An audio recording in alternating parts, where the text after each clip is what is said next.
les enjeux qu'on rencontre autour des métiers du golf, on les retrouve dans tous les autres secteurs aussi, notamment des emplois en lien avec le manuel. Voilà, donc ce n'est pas un cas isolé. Mais les enjeux de formation, avant tout, c'est le recrutement. Voilà, il ne faut pas l'oublier. Le recrutement, c'est un enjeu qui est fort. Pourquoi? Parce que nous avons une démographie du secteur d'âge qui nous concerne et qui est en berne, qui va baisser de quasiment un tiers d'ici les 4 à 5 ans. Donc, j'ai envie de dire, le gâteau sur lequel on pourrait s'appuyer est en train de se réduire. Il faut pour cela donc augmenter le pourcentage de ce gâteau si on veut au moins conserver les effectifs à ce jour. Et pourtant, il ne faut pas oublier une chose, c'est qu'on va avoir au niveau du monde golfique des départs en retraite nombreux. Donc l'enjeu numéro 1, c'est l'attractivité. Comment on attire des jeunes vers nos métiers et donc, de fait, vers nos centres de formation. Je mets toujours en exergue une formation extraordinaire qui a marché, c'est les métiers de la restauration. On sait très bien, alors c'est vrai aujourd'hui, il manque 150 000 emplois dans la restauration, mais c'était pire encore avant. Et comment on est arrivé à remplir les centres de formation? Uniquement par des communications nationales et des jeux.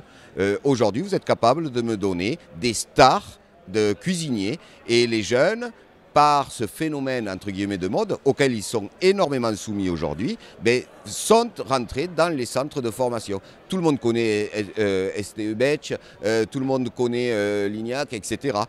Il nous faut en fait une prise en compte par la profession qui aura les moyens de pouvoir communiquer au niveau national. Chaque centre de formation n'a pas les moyens ni technique, ni financier, et de toute façon, ça disperserait la communication, d'en arriver à faire une communication qui attire, parce qu'en plus, c'est facile dans le golf. On est dans des cadres magnifiques, on peut le vendre, c'est un métier en lien avec la nature, qui a le vent en poupe, c'est un métier qui a un lien avec l'écologie, qui est un enjeu très fort de la filière. On peut y aller, on peut aller vers le numérique aussi.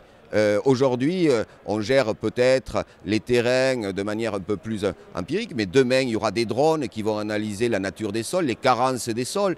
Tout ça sont des métiers qui ont une visibilité, une attractivité potentielle. Libérons le potentiel tout simplement.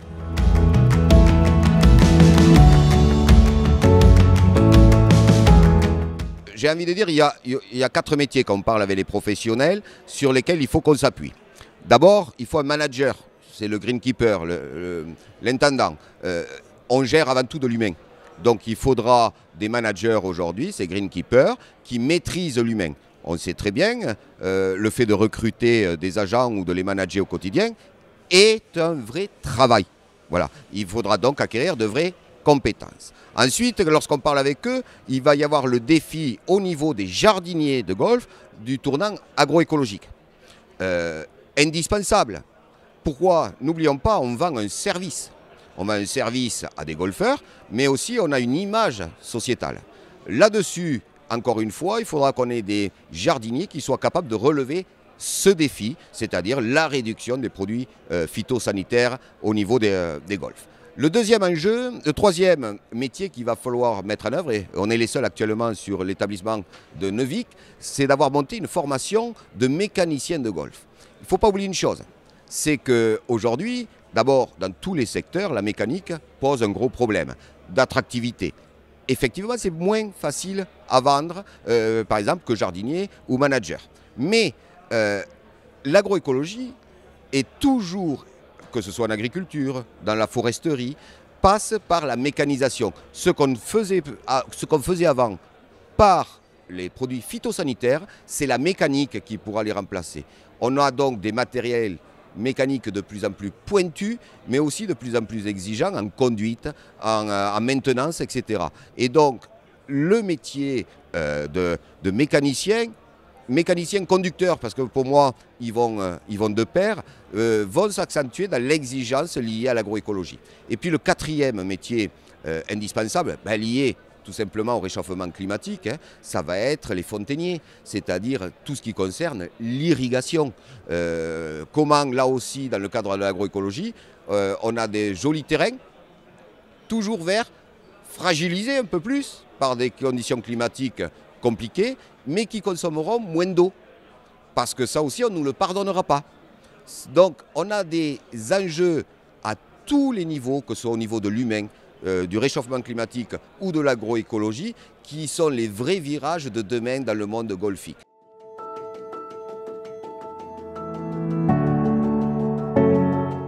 Alors actuellement, nous avons monté depuis 2 ans le premier brevet professionnel de mécanique golfique qui n'existe dans aucun autre établissement. Donc ça a été à la demande de la profession. On est même allé plus loin avec la profession. C'est-à-dire que la profession nous demande d'ouvrir une formation, on exécute. C'est le rôle de la formation professionnelle de répondre au monde des professionnels, en l'occurrence golfique. Mais la profession, en utilisant notre diplôme, a même créé une nouvelle grille de rémunération. Et ça aussi, on parlait d'attractivité, c'est un élément fondamental. Reconnaître un diplôme très spécifique, j'ai envie de dire, si on veut que des jeunes le prennent, il faut à tout prix qu'il soit bien rémunéré. À travers cet exemple-là, j'ai l'exemple rêvé de ce que devrait être la formation professionnelle, c'est le partenariat amont dans la demande et aval dans des choix même sociaux de rémunération entre les centres de formation et les professionnels. Nous sommes au service des professionnels. Puis n'oublions pas une chose, hein, vous pouvez mettre des millions d'euros dans un terrain, vous pouvez mettre des millions d'euros dans des machines. Si vous n'avez personne pour les conduire, ça ne servira à rien. Le premier capital d'une entreprise, c'est l'humain. Si vous devez investir dans quelque chose, c'est dans la formation. Ça sera peut-être le meilleur taux de rentabilité. Mais on va aussi améliorer, notamment sur nos BTS, nos CS jardiniers de golf. On va créer une école de pilotes de drones. Aujourd'hui, pour être dans la conduite de drones et l'analyse numérique au niveau des parcelles, il faut avoir un brevet. Nous venons d'investir 150 000 € dans l'acquisition de drones et dans la formation de formateurs pour qu'ils puissent passer un brevet de pilote de drone auprès de la Direction générale de l'aviation. Ça permettra d'aller plus vite et d'être encore plus précis. Avant, qu'est-ce qu'on faisait pour connaître la nature d'un sol? On faisait des tarières chaque 10 mètres, 20 mètres, ça prenait beaucoup de temps. On loupait des zones, on surestimait d'autres et on faisait les amendements en fonction des résultats. Là, on pourra travailler au mètre carré près. Là aussi, on est sur de la précision, on est sur du gain du travail, mais on crée un nouveau métier. Voilà, donc il y a de l'innovation à tous les niveaux. Le numérique ouvre à tout aujourd'hui. Voilà, à nous de ne pas nous brider sur l'imagination.